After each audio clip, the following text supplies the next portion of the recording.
고린도후서 4장 1절로 6절까지의 말씀을 봅니다. 고린도후서 4장 1절로 6절.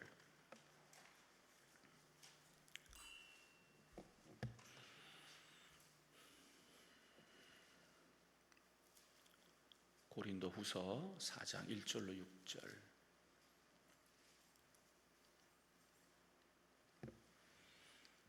다 찾으신 줄 알고 다 함께 한 목소리로 크게 합독합니다. 그러므로 우리가 이 직분을 받아 긍휼의 하심을 입은 대로 낙심하지 아니하고 이에 숨은 부끄러움의 일을 버리고 속임으로 행하지 아니하며 하나님의 말씀을 혼잡하게 하지 아니하고 오직 진리를 나타내므로 하나님 앞에서 각 사람의 양심에 대하여 스스로 추천하노라.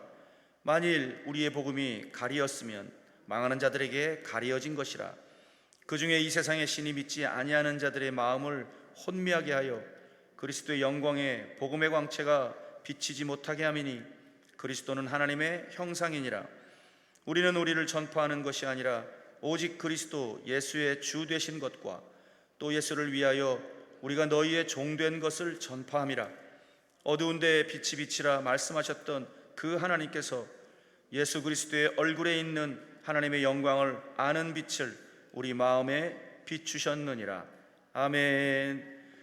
부산시 동래구 사직북로에 위치한 사직동교회 우리 김철봉 목사님이십니다. 오늘 본문을 중심으로 혼미해진 우리나라를 어떻게 하면 지킬까? 라고는 제목으로 말씀을 증거하실 때 응답의 시간, 축복의 시간 되시길 주의 이름으로 축원합니다. 이 시간 목사님 나오실 때 할렐루야로 하나님 앞에 영광의 박수 올려드립니다. 할렐루야.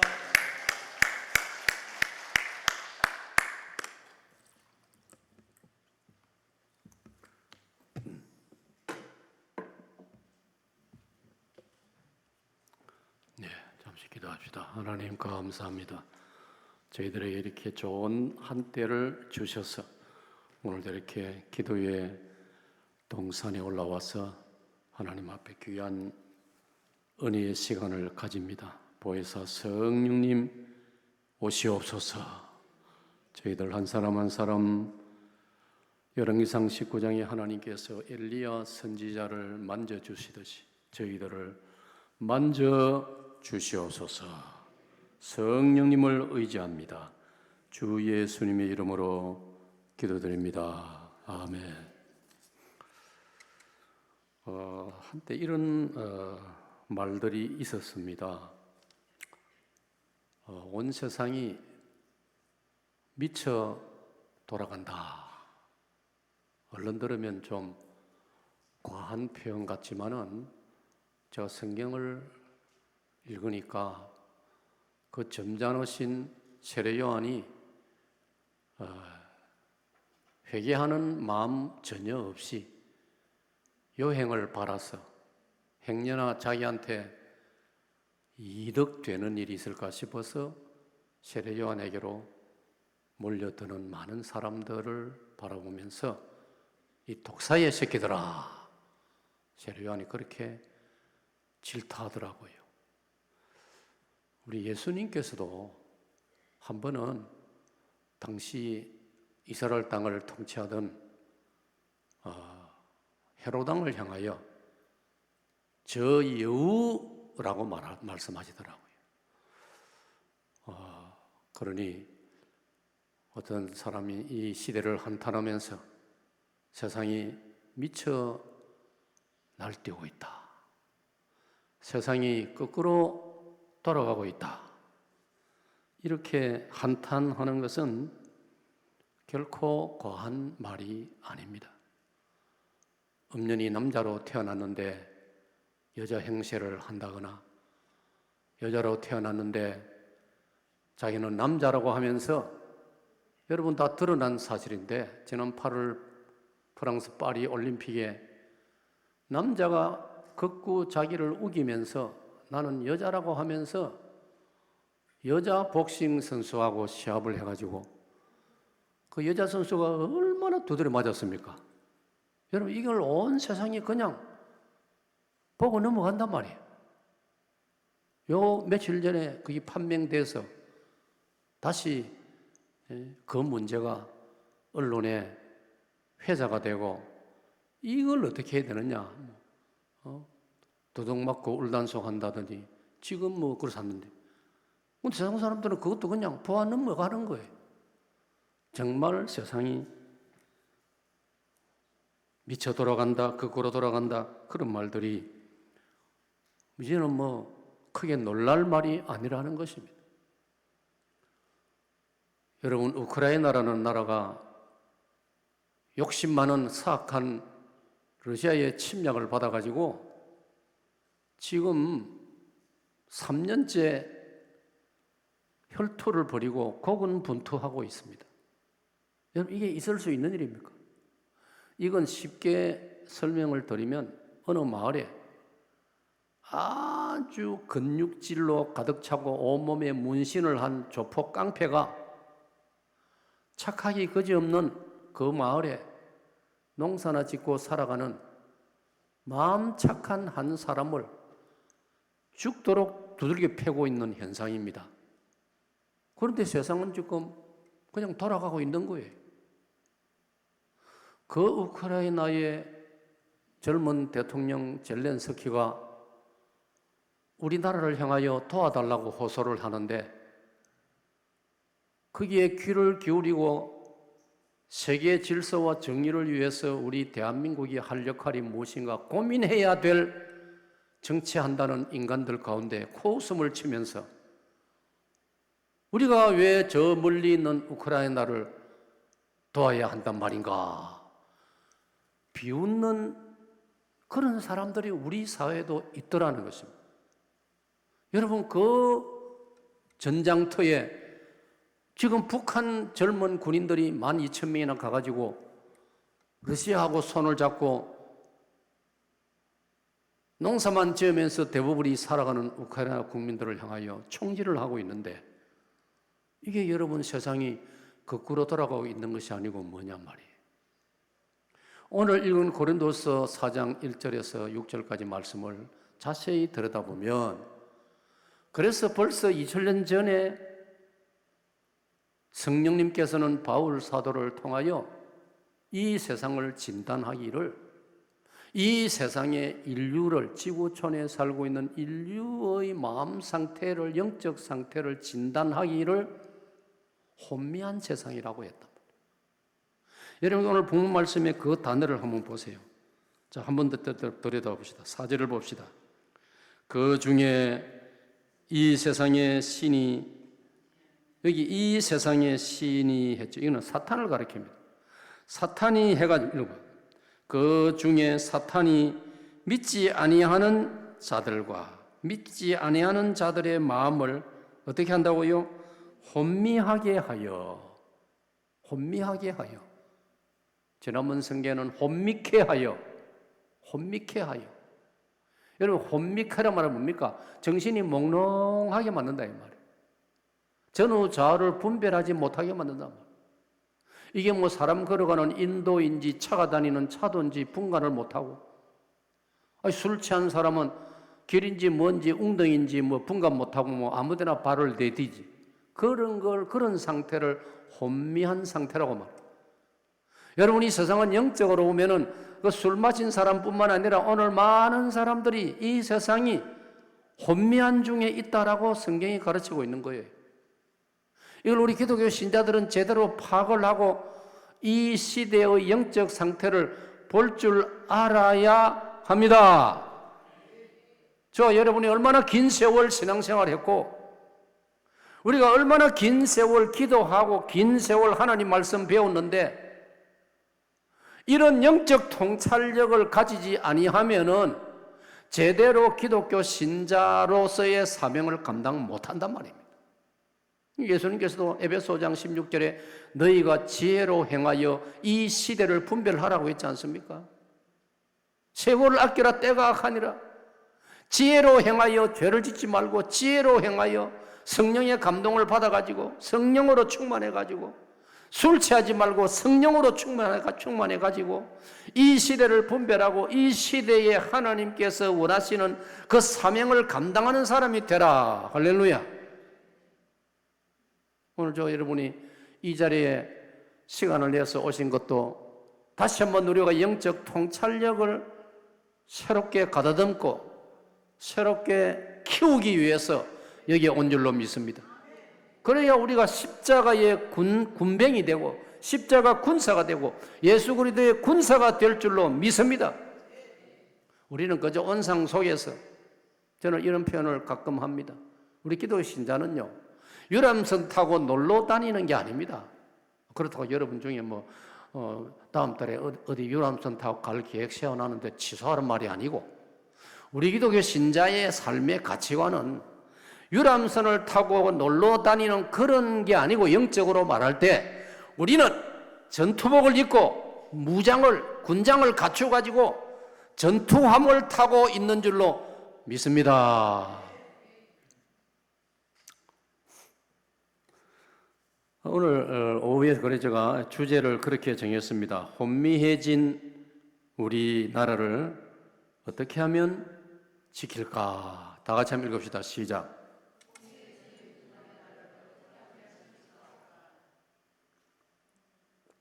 그럼 여기 오늘 제가 여러분에게 설교 또 말씀을 전하려고 하는 요지는 두 가지입니다. 앞부분에 우리 시대, 우리 대한민국이 혼미해져 가고 있다는 사실을 제가 설명할 것입니다.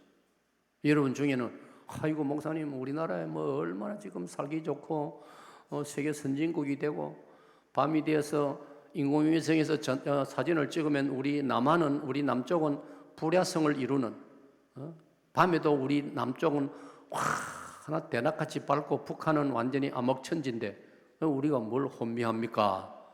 여러분 중에는 그렇게 못 알아들으실 분이 한 분도 없는 줄로 믿습니다. 그러나 영적으로 볼 때 죄송합니다마는 이 김 목사는 또 저뿐 아니고 우리 목사님들 중에 깨어있는 목사님들, 아니 여러분들 중에도 깨어있는 분들은 이 시대를 어느 정도 본단 말이에요.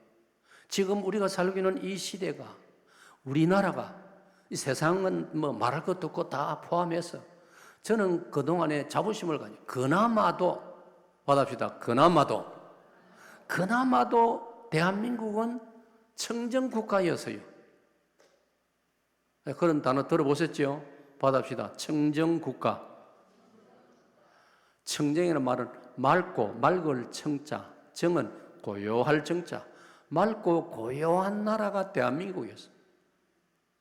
옛날에 인도의 위대한 시인 타고르가 우리 대한민국을 동방에 해떠는 나라, 동방의 위대한 나라, 그 동방에 한 나라가 있는데 사람들이 점잖고 착하고 참으로 흰옷을 입고 마음이 부드러운 그 나라가 하나 있다. 그 나라가 다시 한번 일어서는 날 온 세상에 빛이 되리라. 그 타골리라는 시인이 그렇게 우리나라를 좋게 보고 높이 칭찬을 했는데 현실은 어떠느냐 말이에요. 이 김 목사는 현역으로 목회할 때는 목회 현장이 일이 많고 바쁘고 그렇기 때문에 사실 그때 이 목회 자체에 시간과 에너지를 집중하느라고 마음의 여유가 없었어요. 은퇴하고 나니까 제가 깨닫는 큰 은혜가 뭐냐? 좀 더 마음의 여유를 가지고 넓게 볼 수 있고 깊이 볼 수 있는 그런 은혜를 누리고 있는 것입니다. 하나님 말씀을 읽어도 과거와는 다르게 넓고 깊게 이 말씀을 묵상할 수 있고 적용할 수 있는 그런 은혜를 누리고 있는 것입니다. 그래서 저는 이런 본문 오늘처럼 고린도서 6장을 묵상할 때 이 고린도서 6장에서 고린도서 4장에서 이 사탄이 우리 인류의 마음속에, 이 사탄이 우리 시대에 사람들 마음속에 혼미한 마음을 불어넣구나, 혼미한 심령을 불어넣구나, 혼미한 영을 불어넣구나. 여러분, 사람은 영적인 존재입니다. 믿으시죠? 우리 기독교 신자는 믿고 있지 않습니까? 육체만이 아닙니다. 공산주의는 무신론입니다. 공산주의는 유물론입니다. 유물론이라는 말은 물질뿐이다 라는 뜻입니다. 유물이라는 뜻이 물질뿐이다, 육체뿐이다. 그러므로 기독교에서 말하는 무슨 양심이니 영혼이니 영적 세계니 영원한 천국 내세니 그 말도 안 되는 소리다. 이게 공산주의의 사상입니다. 똑같은 사람인데 왜 그들은 그렇게 생각합니까? 왜 우리는 영혼이 있다고 생각하고 인간은 영적 존재라고 생각합니까? 우리는 성령을 받았기 때문이고 공산주의자들은 악령을, 사탄을 받았기 때문입니다. 그 사탄이 오늘 여기 본문 그 4절의 말씀과 같이 4절의 말씀과 같이 이 사탄이 사람들의 마음속에 이 세상의 신이 이 세상의 신을 에베소 2장 1절을 읽으면 공중권세 잡은 자라고 해서 이걸 달리 표현하면은 이 지상의 인간 세계를 장악해가지고 다스리고 있는 악한 영. 물론 여러분 이렇게 말씀하면 여러분 중에는 그럼 하나님은 뭐 하십니까? 하나님은 더 큰 그림을 가지고 이 우주 만물을 또 하나님은 다스리고 계십니다. 그런데 우리가 다 이해할 수 없는 것이 바로 그 중에 하나가 하나님께서 어느 일정한 때까지는 마귀의 저 장난을 그냥 묵인하고 계신다는 것입니다. 여러분 생각해 보세요. 이걸 쉽게 예를 들면 우리나라에 가장 힘이 센 대통령이 있습니다. 법무장관이 있습니다. 검찰총장이 있습니다.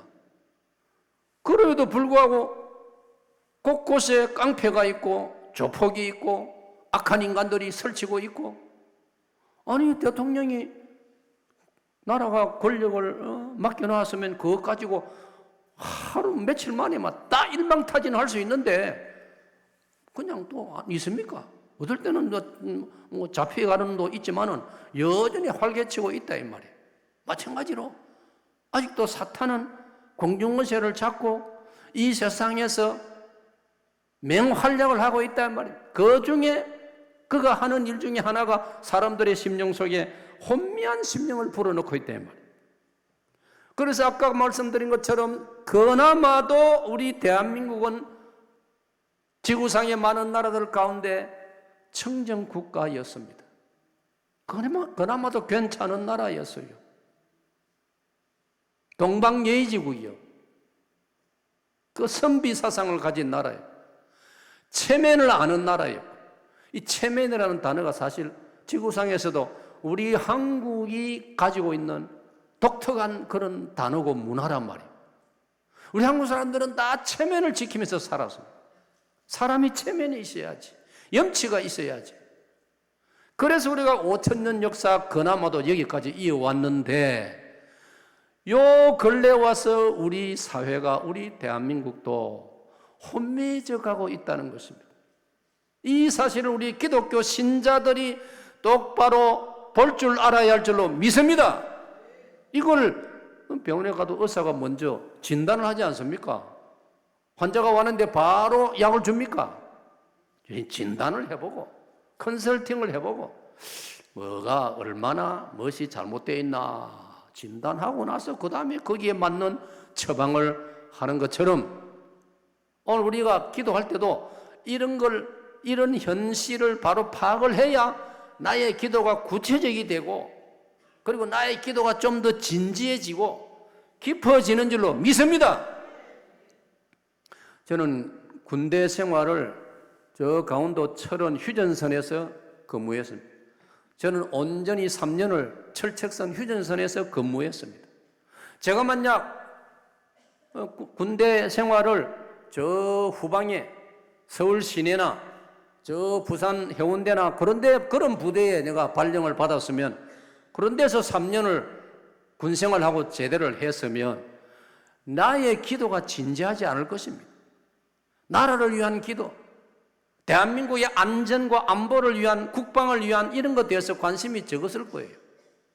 그러나 저는 강원도 철원 휴전선에서 근무를 했기 때문에 철책선을 오가면서 북한 땅을 바라보면서 그러니까 저는 같은 목회자지만은 애국심이 좀 더 남다른 거예요. 저는 정말 애국자입니다. 제가 얼마나 애국자인지 여러분이 저한테 전화를 하면 동해물과 백두산이 애국가가 나옵니다. 애국가를 저장해 놓았습니다. 전화기 살 때부터 그래요. 전화번호도 끝번호는 625라는 단어를 넣어놨습니다. 숫자를 넣어놨습니다. 왜? 유교를 잊지 말자. 할렐루야. 그래서 참 착한 내 후배들 중에는 나한테 전화했다가 어떤 목사님은 아이고 목사님한테 전화했다가 저도 모르게 책상에 앉아서 전화했다가 목사님 전화 애국간 오는 바람에 내가 벌떡 일어섰습니다. 그렇게 말하는 분도 있습니다. 사랑하는 여러분, 오늘 우리가 살고 있는 2024년 이 대한민국이 과연 여전히 청정국가냐? 인도의 시성 타고로가 그렇게 칭찬했듯이 동방의 해 뜨는 아름다운 예의 바른 그런 아름다운 나라냐? 계속 그래 돼야 되는데 그래 되면 얼마나 좋겠습니까?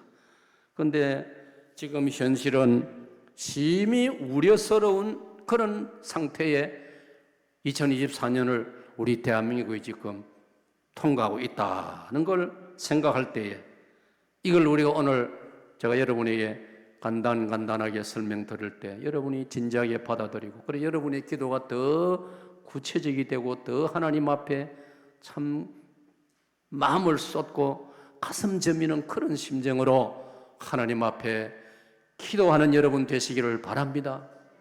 창세기 18장을 읽으면 창세기 18장 맨 끝에 가면은 아브라함이 하나님께 호소하지 않습니까? 하나님이여 저 소돔 고모라가 죄가 너무 많아서 하나님의 심판을 받게 됐는데 하나님께서 유황불을 내려서 심판하시려고 했습니다. 김 목사는 그 구절을 묵상하다가 소돔 고모라는 이스라엘 땅에서 소돔 고모라만 동성애가 너무 극심했기 때문에 하나님이 유황불로 때려 심판하시려고 그 소식을 하나님께서 참아내가 아브라함에게까지는 숨길 수가 없지 않겠느냐. 아브라함에게는 내가 이 사실을 미리 좀 알려줘야 되겠다. 그래서 천사를 보내서 알려주었지 않습니까?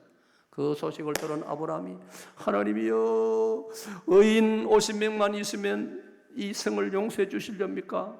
계속 아브라함이 사정사정해서 마지막에는 10사람까지 밑으로 숫자를 줄여서 의인 10사람만 있어도 이 성을 용서해 주시렵니까? 뭐냐 10사람만 있어도 내가 용서해 주마. 그런데 아브라함이 아무리 눈 닦고 찾아봐도 소돔 성에 의인 10사람이 없다 이 말이에요. 깨어 기도하는 참된 하나님의 마음에 드는 사람이 10사람이 안 된단 말이에요. 잘 해봤자 소돔 고모라에 롯 한 사람뿐이단 말이에요.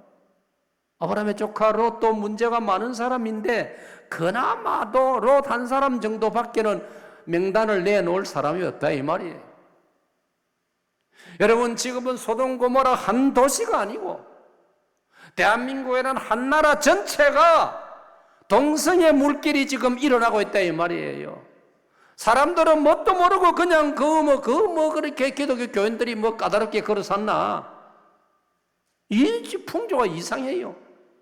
맞다, 저 기독교 신자들이 너무나 잘못되어 가고 있는 우리나라를 기독교 신자들이 걱정을 하면서 저렇게 모여가지고 전국에서 모여가지고 저렇게 고생하면서 그 악한 법이 만들어지면 안 된다라고 하고 있구나. 우리도 생각해보니 이 동방예의지국 대한민국에서 그게 말이 되느냐?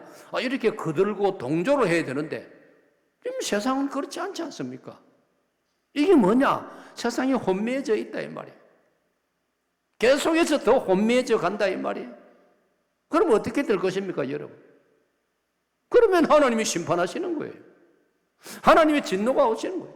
분명히 왔지 않습니까? 소돔 고모라가 심판을 받았지 않습니까? 그 소돔 고모라가 지상에서 없어져 버렸습니다. 사라져 버렸습니다. 그 도시가 있었던 장소가 지금 이스라엘의 그 사해바다가 있는 그곳이다. 학자들이 그렇게 말을 하고 있습니다만 분명한 사실은 소돔 고모라가 없어졌어요. 누가복음 17장을 읽으면요 예수님께서도 그 소돔 고모라 언급을 하시더라고요. 역사적으로 실제 있었던 사건이기 때문에 예수님께서도 말씀을 하고 있다 이 말이에요. 그러므로 저와 여러분은 그래도 하나님 앞에 우리는 사명감을 가지고 우리 영적인 책임을 가지고 가기 싫지만은 요나는 하나님의 명령을 받들어서 억지로라도 니느웨 성에 갔지 않습니까? 받합니다. 억지로라도. 때로는 그래요. 억지로라도. 학생들이 뭐 100이면 100명 다 학교 가고 싶습니까? 가기 싫어도 가는 놈도 있지 않습니까?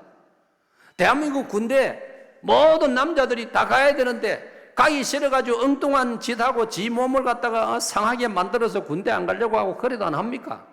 그러나 대한민국을 지키려면 누군가는 군대에 가야지요. 맞습니까? 그렇다면 누군가는 기도해야 할 줄로 믿습니다. 이 김 목사는 그런 철학을 가지고 있어요. 제가 목회를 하니까요, 나이 젊을 때는, 어릴 때는요, 제가 33살에 위임 목사가 되었습니다.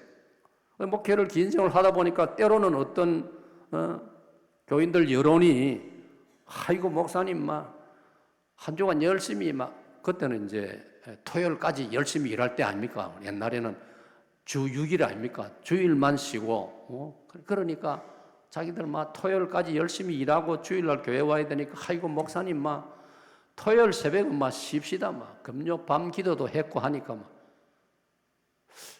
그래서 많은 목사님들이 거기 하나님 음성보다는 교인 여론 듣고 그래가 토요일 새벽기도 안 하는 교회들이 들어 있어요. 그런데 김 목사는 아까 말한 대로 강원도 철원에서 휴전선에서 근무했기 때문에 저는 그런 사상이 좀 딱 정리가 되어 있거든요. 그래서 내가 교인들 보고 그랬어요. 보시오 여러분, 그러면 마귀도 토요일 새벽은 쉰다 합니까? 마귀가 토요일 새벽 쉰다면 우리도 쉽시다. 그런데 성경을 보니까 마귀가 쉽니까 안 쉽니까? 대답하세요. 안 쉬지요. 어느 정도로 안 쉬느냐? 베드로전서 5장 8절, 베드로전서 5장 8절, 근신하라, 깨어라, 너희 대적 마귀가, 그 다음 뭐지요? 우는 사자같이 두루 돌아다니며 삼킬 자를 찾느니라. 마귀가 다른 그 초식성 동물을 향하여 내가 네 잡아먹으러 간다. 그리고 갑니까? 그 덩치 큰 마귀가 살금 기어가지고 그것도 맞바람을 타고, 왜냐하면 바람이 먹이가 저기 있고 바람이 저쪽에서 불면은 그쪽을 사자가 이렇게 딱 가면은 사자 냄새가 바람에 흘러가 버린다. 다른 먹잇감들이 못 느낀단 말이에요. 그런 거 계산 다 해가지고 살그머니 가가지고 자기가 요 정도면 따라잡겠다, 탁 덮칠 수 있겠다 하는 그 지점에서 탁 나타나니까 먹잇감이 그만 사자한테 먹힌단 말이에요. 예? 경고하고 여유를 두고 그렇게 먹으러 오는 맹수가 어디 있습니까? 사탄은 쉬지 않습니다. 사탄은 방학이 없습니다. 사탄은 토요일 새벽도 쉬지 않습니다. 그러므로 저는 그랬어요. 여러분, 어떤 교회는 그래 토요일 날 새벽에 쉰다 합시다. 그래도 우리 교회는 깨어서 보초를 서야 안 되겠습니까? 이번에 보초 선다는 말 알아들어요? 다 토요일 새벽은 다 쉬어버리면 마귀가 토요일 새벽에 집중 공격하면 어떻게 할 겁니까? 그러니까 누군가는 토요일 새벽에도 깨어가지고 기도해야 안 되겠습니까? 바로 그런 이치에서 오늘 세상에 사람들이 대한민국 5천만 국민이 좀 뚝 잘라가지고 4천만 국민이 다 혼미해져가지고 마귀한테 침을 맞아가지고 마귀 주사를 맞아가지고 전부 다 이상한 마귀의 그 주사를 맞아가지고 전부 다 정신이 혼미해지고 마음이 혼미해지고 영혼이 혼미해지고 양심이 혼미해지고 판단력이 혼미해져가지고 이 동생이가 괜찮다 하고 말이죠. 아니 제가 10월 20일 그 주간에 주일 오후부터 수요일 저녁 예배까지 종로 평창동에 부흥회 인도를 초청받아 가서 부흥회를 인도했는데 예배당에서 숙소 왔다 갔다 하는 곳에 어느 도로가에 그 불광동인데 숙소가 불광동인데 아니 현수막이 하나 붙어 있어요. 제가 그런데 호기심이 많거든요. 현수막에 뭐라 해놨느냐 하면 남녀 따로 화장실을 뭐 이런 거 써놨어요. 희한한 현수막도 다 있네 하면서 가고 오면서 밝은 낮에 자세히 보니까 보수를 주장하는 쪽에서 남녀 전용 화장실을 없애자라고 하는 이상한 무리들의 그 주장을 반대한다라는 현수막이더라고요. 자세히 보니까. 그러니 그 내용이 뭡니까 그러면? 오늘 우리 사회에는 남자 여자 따로 화장실 필요 없다라고 주장하는 인간들이 또 목소리를 높이고 있는 거예요. 저는 이런 걸 보면서 자랄 때 어른들 말씀이 생각이 나서요.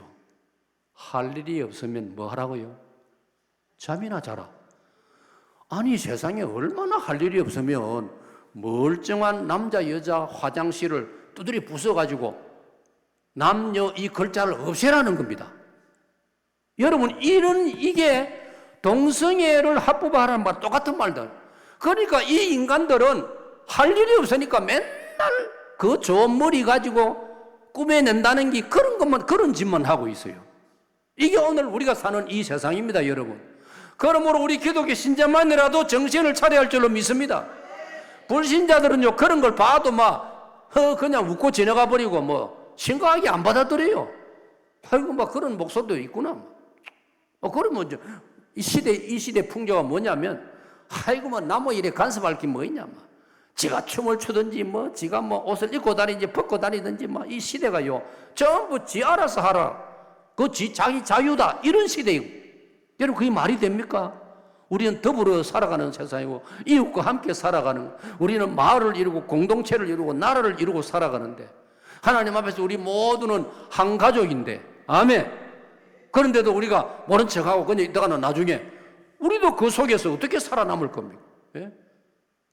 여자가 들어가 있는 화장실에 남자가 또 기다리고 있으면서 이제 이 구분이 없어져 버리면 당신 왜 내 뒤에 서가 있어요? 나는 여기 들어가고 싶어서 서 있어. 그러면 말 못하게 돼, 법 자체가. 따지면 따진다고 신고하게 돼 있고, 신고하면 또 와서 조사하게 돼 있고, 이 시대가 희한하게 되고 있단 말이에요. 이게 차별금지법입니다. 다른 사람 보고 간섭하지 말라는 거예요. 옳으니 틀리니 그런 말 하지 말라는 거예요. 당신 눈에는 이게 틀려 보이도 그 사람은 옳다고 생각하는데 왜 당신이 간섭하느냐? 이게 차별금지법입니다. 남을 차별하지 말라는 겁니다. 남을 간섭하지 말라는 겁니다. 여러분 그게 말이 됩니까? 이게 이제는 학교에 가면요 아이들 보고도 선생님이 집에 와서 부모님이 니 말이야 무슨 말가 내가 왜 여자처럼 그러나? 니는 여자인데 왜 남자처럼 그러냐? 이러면요 그 아이가 기분 나쁘면요 고발하게 되어 있습니다. 고발하면 부모님 불려가지고 조사받게 되어 있습니다. 선생님도 조사받게 되어 있습니다. 그래서 올바른 사고를 가진 선생님들은 요새 학교에 못 붙어 있습니다. 도무지 선생 노릇 할 수 없다는 거예요. 그렇게 힘들게 머리 좋은 아이들이 교대 가고 사범대 가가지고 교사대에 놓고는 현장은 지금 그렇다. 시대가 그렇게 흘러가고 있다 이 말이에요. 그럼 우리 기독교가 우리 교회 우리만이라도 하나님 앞에서 우리가 사명감을 가지고 외치고 주장을 해야지. 우리도 울면 벙어리가 돼가지고 아이고 좋은 게 좋지 남한테 싫은 소리 할 필요가 있나? 그게 신앙입니까 여러분? 아까 제가 말씀드렸죠. 세례 요한은 엉터리 인간들을 보고 독사의 새끼라고 질타했습니다. 예수님은 헤로당을 보고 저 여우라고 말했습니다. 여우가 뭡니까? 거짓말 잘하고 오늘 했던 말 내일 다르게 말하고 그게 여우 아닙니까? 예수님 그렇게 질타하셨더라고요. 그러므로 오늘 저와 여러분은 이 시대를 제대로 분별하고 우리 사회도 우리나라도 다른 나라들 못지않게 얼마나 지금 혼미해져 가고 있느냐 하는 것을 우리는 분별해야 할 줄로 믿습니다. 마침 제가 오늘 여러분에게 이 본문을 가지고 설교를 준비하고 설교하려고 결심을 하다 보니 하나님께서 이번 주간에 책을 하나 제가 읽을 수 있도록 내 친구가 책을 한 권 보내주었어요. 내 고향의 친구가 책을 하나 보내주는데 제가 열심히 읽었어요. 그 책 내용이 뭐냐면 이 시대를 걱정하는 그런 내용의 책이었어요. 저도 그 책을 읽기 전에는 그렇게까지 심각하다고는 생각 안 했는데, 물론 저도 심각하게 생각하는 사람 중에 한 사람인데 그 책을 읽어보니까 내가 가진 생각보다 더 심각해요. 우리 사회가 어느 정도로 심각하냐 여러분 보세요. 여러분에게도 좀 젊으신 분들은 자녀가 있고 취직을 걱정하고 결혼을 걱정하는 자녀가 있어요.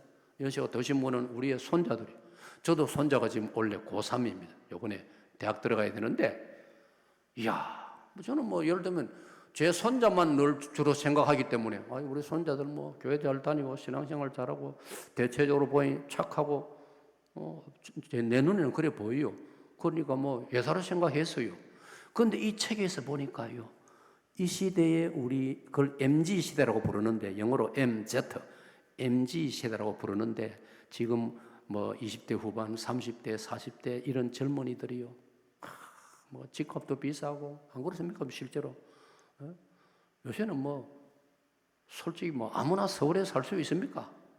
집값 비싸지요. 또 취직도 쉽지 않지요. 낮추어서 가지 않으면 직장에 가기도 힘들지요. 결혼하는 것은 더군다나 이거는 뭐 더 심각하게 어려운 정도죠. 그러니까 요즘 젊은이들이요, 여러분, 우리가 딱 그 젊은이들 길거리에서 만나가지고 조용히 카페에 데리고 가가지고 네 요즘 애로사항을 한번 말해봐라 하면 바로 이런 이야기가 나올 것이라는 겁니다. 뭐냐, 현실이 이제는 막 이판사판 이제는 희망이 없으니까 내가 어떻게 언제 얼마나 해야 저 서울에 내가 집을 하나 장만하겠나? 내가 어떻게 해야 아가씨가 기대하는 만큼의 능력과 준비를 가지고 내가 결혼할 수 있겠나? 이걸 따져보니까 현실적으로 또 옆에 지켜보니까 자기가 힘이 안 된다는 거예요. 안 되니까 어느 쪽을 쳐다보느냐? 한판 승부. 그래서 도박에 빠지는 거예요. 한번 왕창 내 인생을 걸어가지고 한번 수십억 벌 수 있는 길이 없느냐?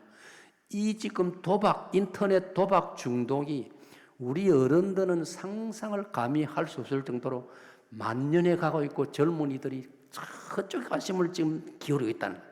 밤새도록 눈이 벌거지면서 요즘 방 안에 앉아가 책상에서 온 세계를 돌아다니지 않습니까? 인터넷 도박. 그래가지고 코인이고 무엇이고 이런 이제 단어들이 나오면서 의외로 엄청난 수가 그 인터넷 도박 중독에 빠져 있다는 겁니다. 왜? 열심히 일해봤자 한 달에 한 200만 원, 250만 원, 300만 원 이게 해가 내 먹고 살기도 방세 내고 먹고 살기도 어려운데 이게 언제 내가 집 살 거고 안 된다네. 그러니까 도박해가지고 뿐만 아니라 그것만 가지고도 무엇이 충족이 안 되니까 성매매하러 성매매.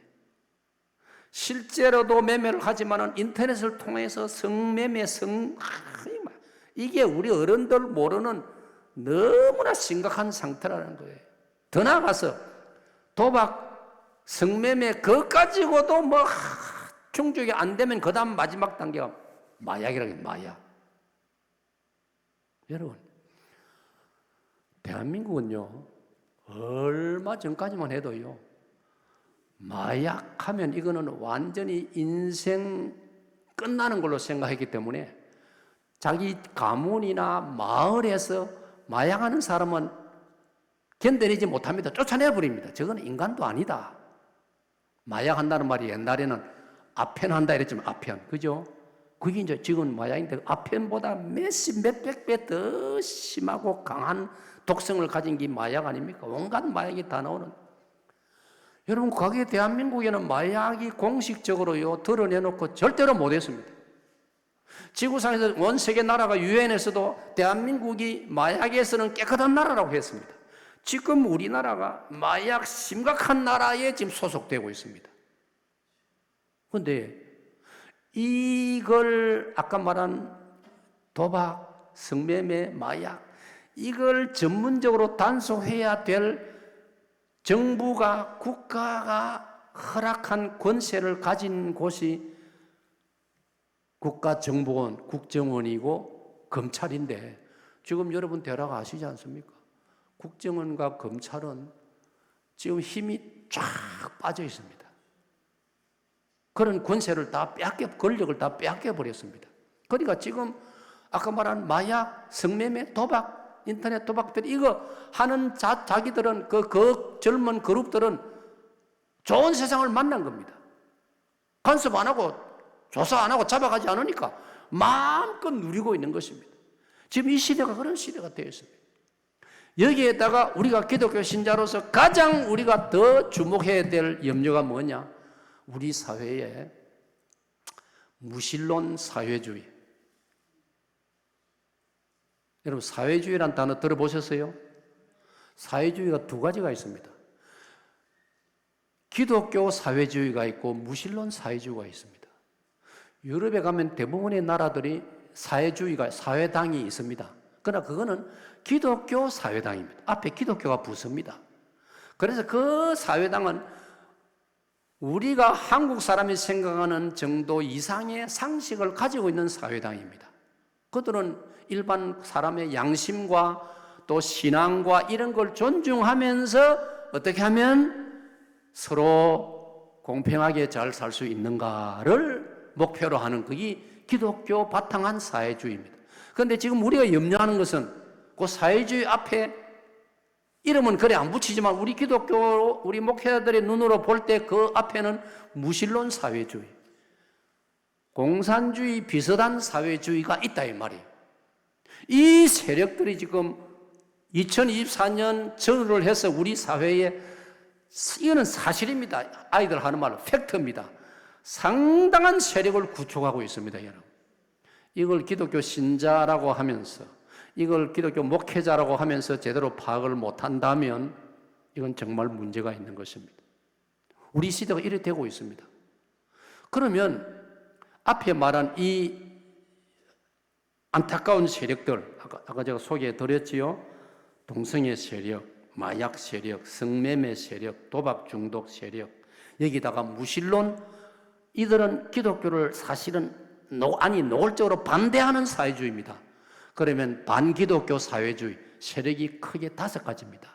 이 5가지 세력이 오늘 우리 한국 사회를, 대한민국을 지금 깊이 지금 장악해 나가고 있습니다. 어떻게 할 것입니까? 이걸 막을 수 있는 길은, 막을 수 있는 곳은 신앙의 정통을 가진 성경을 제대로 믿고 제대로 가르치고 제대로 배우는 우리 건전한 기독교인 줄로 믿습니다. 우리 건전한 기독교가 이러한 2024년에 혼미해져가는 한국, 대한민국 사회, 대한민국이라는 나라를 지켜낼 수 있는 하나의 공동체인 줄로 믿습니다. 이 사실을 깨달아야 됩니다.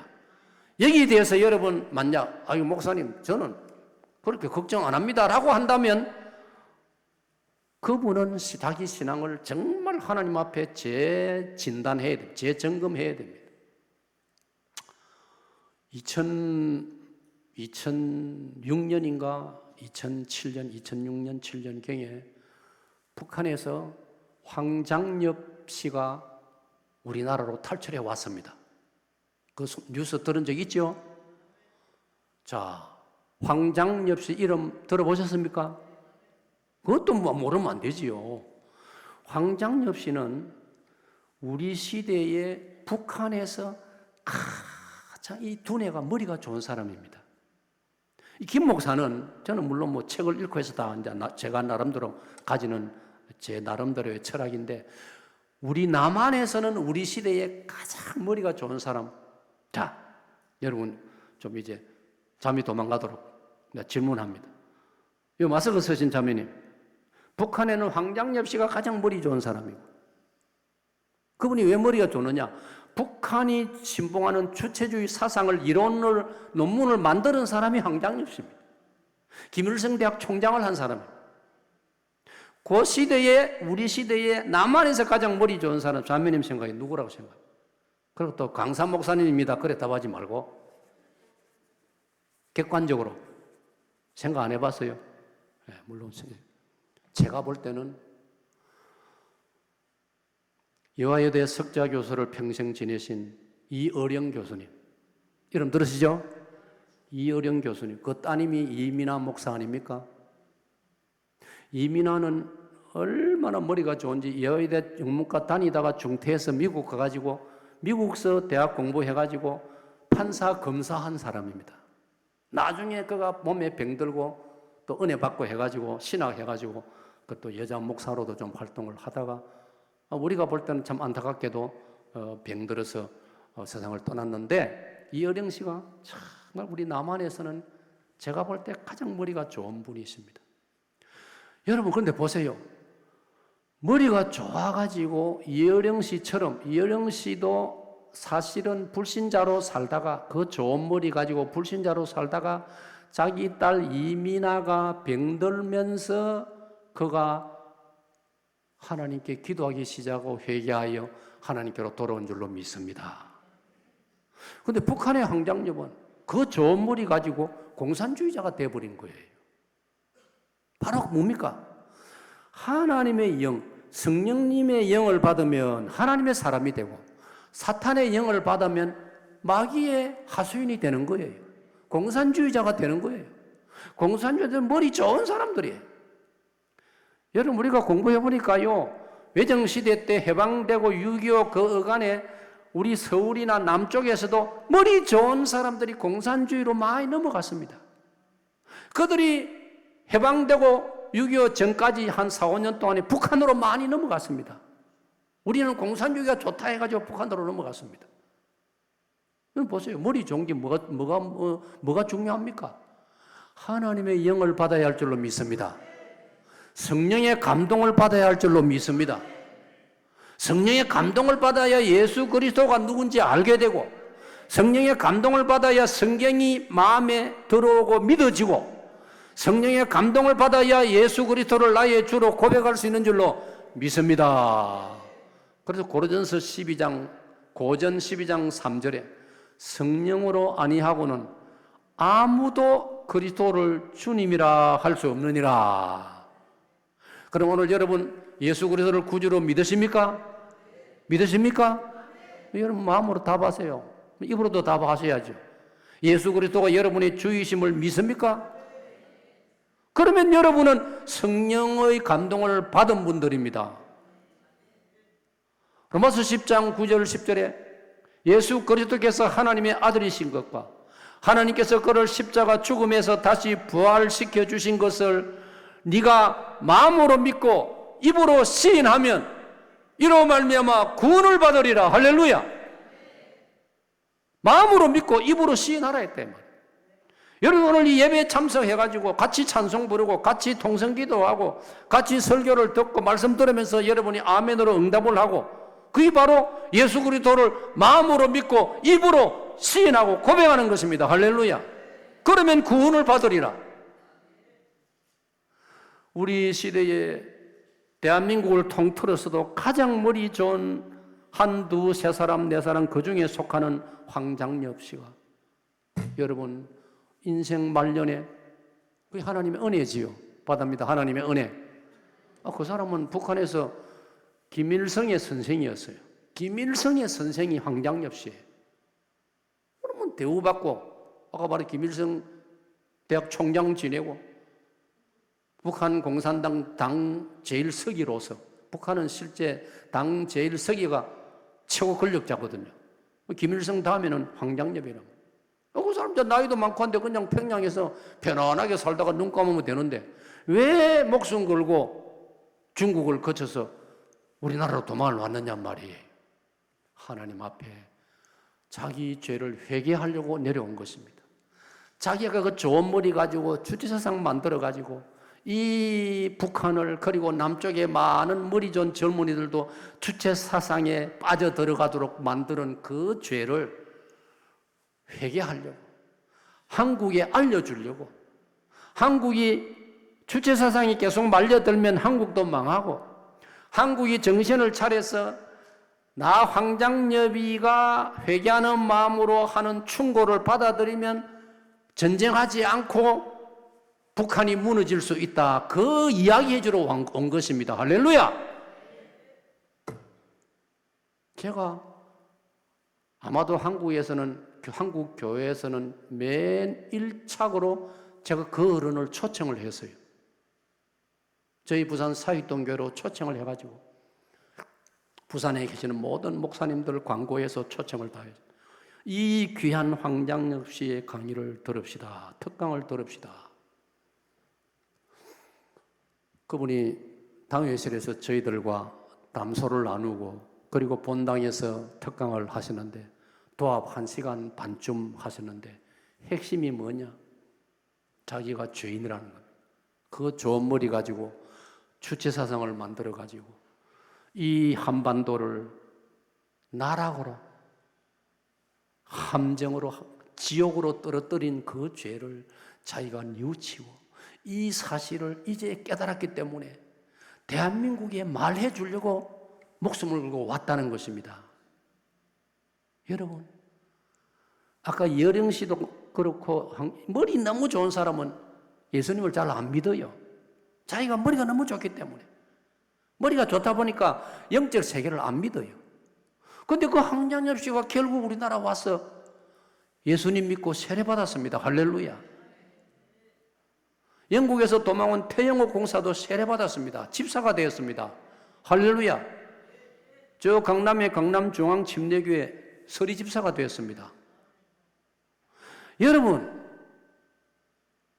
이런 혼미한 사상을 가지고 우리 한반도 남북을 다 힘들게 만드는 그 장본인도 하나님의 은혜를 받으니까 한순간에 깨달아진단 말이에요. 자기가 주장한 그게 모든 게 엉터리라는 걸, 이거는 국민을 속이고 백성을 속이고 자신을 속인 엉터리라는 걸 자기가 뒤늦게 참회하면서, 그래서 그 어른이 두 가지를 강조했습니다. 절대로 우리 대한민국은 북한 공산당에 돈을 주지 마시오. 그날 강의 핵심이 크게 1시간 반에 두 가지, 제가 요약한 게 두 가지입니다. 돈을 주지 마시오. 자, 그럼 여러분 묻습니다. 왜 황장엽 씨가 북한에 우리 한국, 대한민국 정부에서 돈을 주지 말라고 그렇게 강조했을까요? 그 돈 가지고 핵무기 만든단 말이에요. 2007년 그때만 해도 북한에 핵무기 없었어요. 연구는 하고 있었어요. 그런데 그 핵무기 만드는 돈이 엄청나게 들어갑니다. 결과적으로 우리나라가 황장엽 씨 충고 안 듣고 북한에 계속 돈 보내주었습니다. 현대그룹이 돈 보내주었습니다. 그것도 정부 압력에 의해서 그랬겠죠. 그 문제 복잡해져가지고 현대그룹의 정주영 씨 아들 중에 하나 정몽은 저 회사에서 떨어져 자살 안 했습니까? 너무 돈을 많이 주는 바람에 회사에 문제가 생겨가지고. 이런 걸 여러분 보면서 우리가 깨달아야 되는 거예요. 그런데 우리 대한민국은 황장엽 씨 충고를 안 받아들였어요. 귀 밖으로 들었어요. 말하지 말라, 귀찮다 이랬어요. 그 말 하려고 목숨 걸고 왔는데 말하지 말라는 거예요. 그러니까 이 양반이 화병이 생겼어요. 그래서 의외로 제가 볼 때는 좀 빨리 세상 떠나 너무 화병이 생겨가지고 목숨 걸고 내가 와서 한반도 전체를 내가 올바른 방향으로 도와주려고 왔는데 날 보고 말하지 말라 하고 입 닫으라 하고 사람도 제대로 만나지 못하게 하고. 여러분, 이런 걸 우리가 기독교 신자들 만나라, 우리들 만나도 바로 보고 그 사실을 깨달아 가지고 우리가 이걸 말해야 할 때는 말을 하고 가르쳐 주고 깨닫게 해줘야 되는 것입니다. 두 번째는 뭐냐? 그 어른이 주장한 게, 그 머리 좋은 사람이 다 분석하고 판단하고 내려와서 대한민국을 자기 나름대로 분석하고 다 했을 때 대한민국도 위험합니다. 그분 강의가 대한민국이 위험합니다. 오늘 여기 본문에 제가 강조 혼미해져 가고 있습니다. 대한민국 위험합니다. 대한민국을 끝까지 지킬 수 있는 곳은 교회뿐입니다. 그 어른이 공개 장소에서 부산 시내 모든 목사님들 모인 자리에서 그 어른이 그렇게 심금을 울리는 고백을 한 거예요. 자기가 와서 보니까 믿을 수 있는 것은 교회뿐이라는 거예요. 기독교 신자가 아니면 대한민국도 지키기가 어렵다는 것입니다. 왜? 아까 제가 말씀드리지 않습니까? 이거 보세요. 아니, 다음 세대를 책임져야 될 우리 젊은이들 중에 의외로 상당한 세력이 동성애, 마약, 성매매, 도박 중독, 무신론 사회주의 이런 쪽으로 기울어지고 있으면 누가 막을 것입니까? 교회가 아니면 누가 막을 것입니까?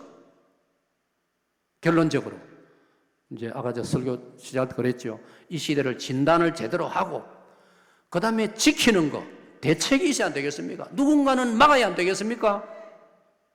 저희들이 군에 있을 때 이런 우리 훈련 받으면서 부르는 노래가 있어요. 너와 내가 아니면 누가 막으랴. 훈련하다가요 그 노래 부르면요 가슴이 뭉클뭉클해요. 야, 그렇지, 내가 지켜야지. 내가 내 가족을 지키고 우리 부모님을 지키고.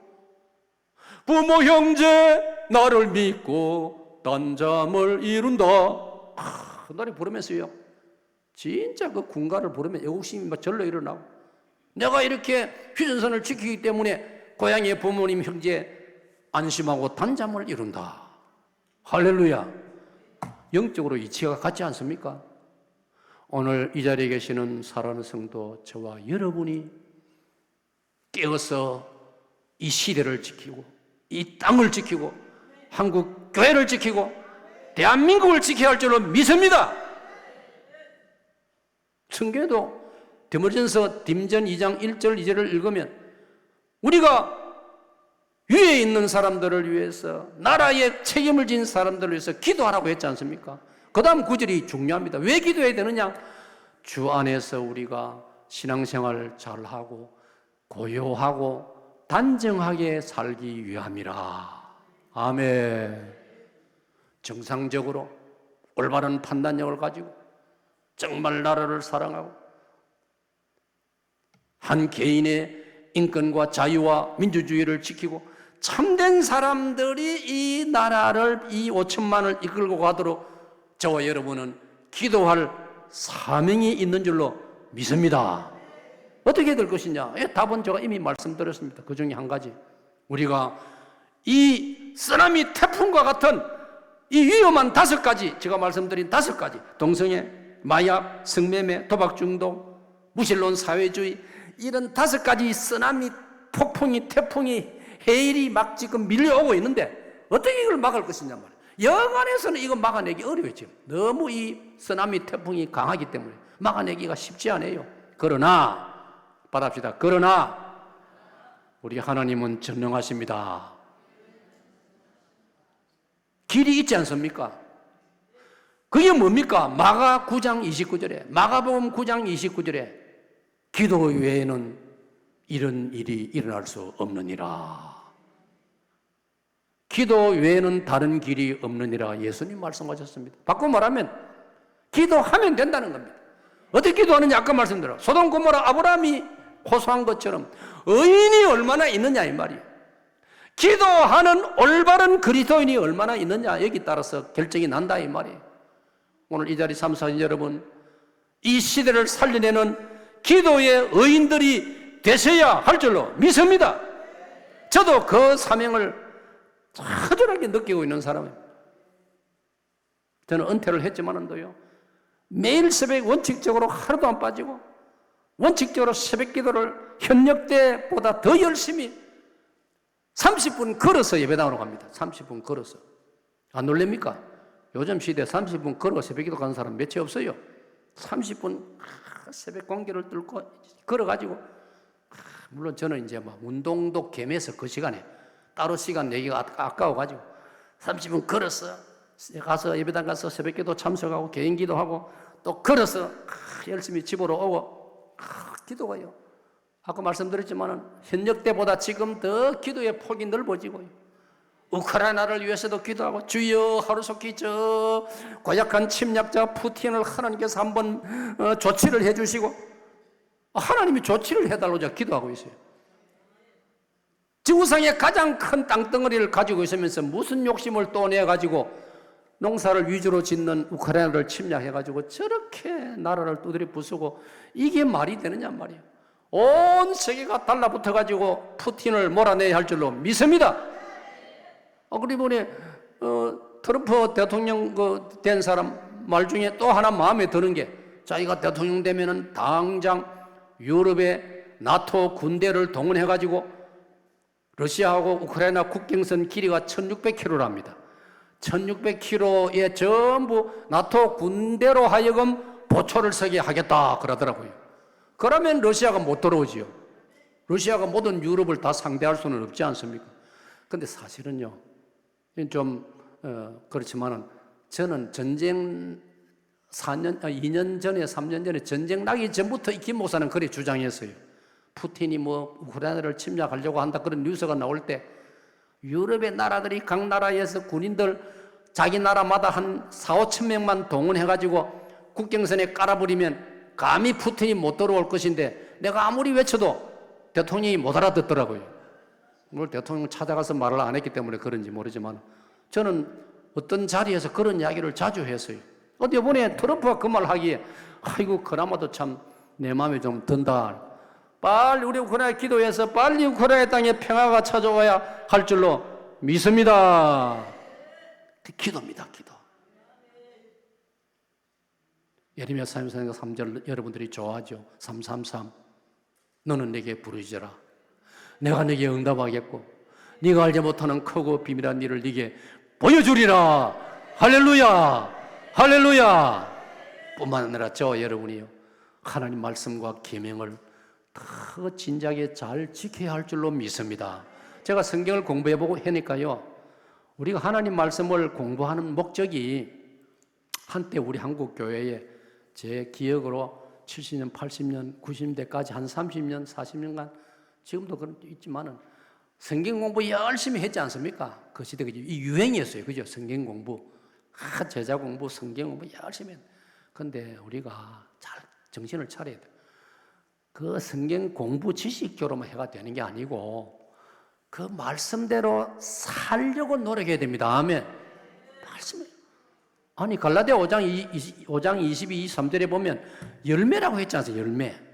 열매는 뭡니까? 삶에서 나타나야 되는 거예요. 사랑과 희락과 화평과 오래 참음과 자비와 양성과 충성과 온유와 절제 이 열매로 나타나야 되는 거예요. 그럴 때 우리 기독교의 영향력이 커져갈 줄로 믿습니다. 오늘 우리 사회가 아까 말한 대로 이런 5가지 큰 해악이 번져나고 있는 것은 저와 여러분이 우리의 역할을 우리의 몫을 제대로 감당하지 못한 탓인 줄로 하나님 앞에 회개해야 할 줄로 믿습니다. 믿습니다.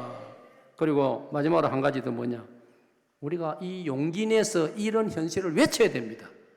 자식들 앞에서도 말해줘야 되고 젊은이들 앞에서도 말해줘야 되고 우리는 진리를 살 수 있는 길을 정답을 말해주어야 할 줄로 믿습니다. 사람들은 아까 말했죠. 전부 다 요즘 시대는 풍조가 이상해져가지고 입딱 다물고 말 안 해요. 옳은 소리 안 해요. 물론 나도 좀 그럴 때가 있었어요. 비겁할 때가 있었어요. 하루는 새벽기도를 마치고 집으로 가는데 아이 중학생들이 말이지 학교 갈고 교복 입었는데 그때 교복 입었을 때 그 골목 모퉁이에 모여가지고 새벽에서 아침 그 사이인데 담배를 피우고 있어요. 내가 막 혼내려고 하다가 갑자기 뉴스 때 들은 생각이 떠올려. 제가 머리가 좀 기억력이 좋거든요. 어느 도시에서 어떤 어른이 담배 피우는 아이들 책망하다가 두드려 맞았다. 그 생각이 나는 거예요. 그래가지고 나도 혹시나 또 봉변 당할까 싶어서 속으로는 막 끙끙 앓으면서 그냥 지나쳤어요. 그런 적이 있어요. 그러나 사실은 우리가 외쳐야 할 줄로 믿습니다. 여러분, 그래서 제가 이걸 묵상하다가 깨달음이 왔어요. 10월 31일을 우리가 보냈지 않습니까? 10월 마지막을.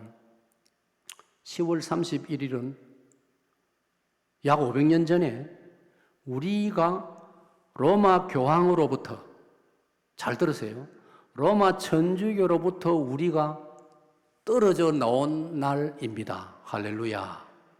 솔직히 떨어져 나왔다면 기분이 나쁘겠지만 그러나 우리는 더 이상 여러분하고 같이 할 수 없습니다. 떨어져 나온 날이 1517년 10월 31일입니다. 그리고 여러분께서도 매년 10월 마지막 31일이 되면 500년 전에 1517년에 독일의 마틴 루터 신학교수 마틴 루터가 로마 교황을 하고 싸워가지고 치고받고 싸운 건 아니고 목소리로 글로서 싸워가지고 그걸 우리는 학교 다닐 때 배웠습니다. 뭐라고 배웠습니까? 종교개혁으로. 종교혁명, 종교개혁. 여러분 마틴 루터가 앞장서서 소리를 질렀기 때문에 오늘의 저와 여러분이 오늘의 로마교와는 다른 성경으로 돌아온 우리 기독교가 존재하고 있는 줄로 믿습니다. 만약 마틴 루터도 여러분 생각해 보세요. 그때나 지금이나 그때는 더 존중받았어요. 대학 교수하면 존중받는 시대, 중세시대. 마틴 루터가 젊은 나이에 교수가 되어가지고 스승의 신임을 받으면서 아이고 나는 막 참 성공했다, 출세했다. 내가 이 젊은 나이에 교수가 돼서 우리 가문의 영광이다. 조용히 그저 내 과목만 가르치고 그래 그냥 조용히 입 닫고 로마 교황한테 꼼짝 못하고 그래 지냈으면 오늘 저 여러분은 없는 거예요. 그냥 로마 교황이 시키는 대로. 왜? 그들은 로마 교황의 말이 하나님의 말씀과 똑같습니다. 권위가. 로마 교황은 그들에게는 신으로 받들어집니다. 그게 말이 안 되거든요. 마리아를 뭐 죄 없다 하고 마리아는 예수님을 낳았기 때문에 한평생 죄 없는 사람이고 마리아는 심지어 죽지도 않고 그대로 하늘나라로 올라가고 마리아를 우상화하는 게 얼마나 많은지 모릅니다. 마틴 루터가 그래 안 했으면 오늘 저 여러분은 그 속에서 지금 기독교 신자 노릇하고 있다 이 말이에요. 마틴 루터가 소리를 질렀기 때문에 역사가 바뀌고 오늘의 우리가 있는 줄로 믿습니다. 그렇다면 우리도 오늘 이 시대에 나 혼자 조용히 그저 주일 되면 교회 가서 예배드리고 그저 뭐 기도하고 나 혼자 천국 가면 되는 거지 뭐 이 뭐 고달픈 세상 내가 그렇게 뭐 걱정하거나 간섭할 필요가 뭐 있나? 전부 다 그렇게 되어버리면 어떻게 되겠느냐 말이에요.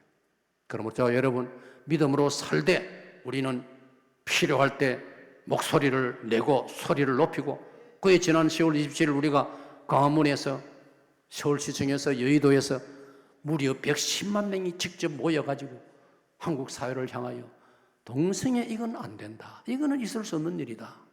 온 세상이 그리 가더라도 대한민국은 그러면 안 된다. 할렐루야. 우리가 목소리를 발휘했다는 자체가 하나님 보실 때 우리를 좀 도와주실 거리를 만들었지 않습니까? 할렐루야.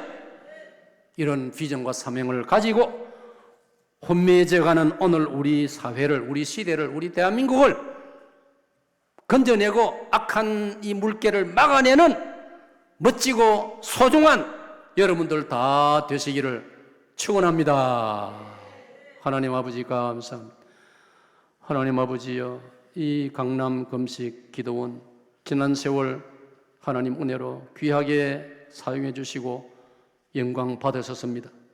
김성광 목사님을 통하여 여기에 기도원이 세워지고 한국교회에 영적으로 엄청난 기여를 한 귀한 기도원입니다.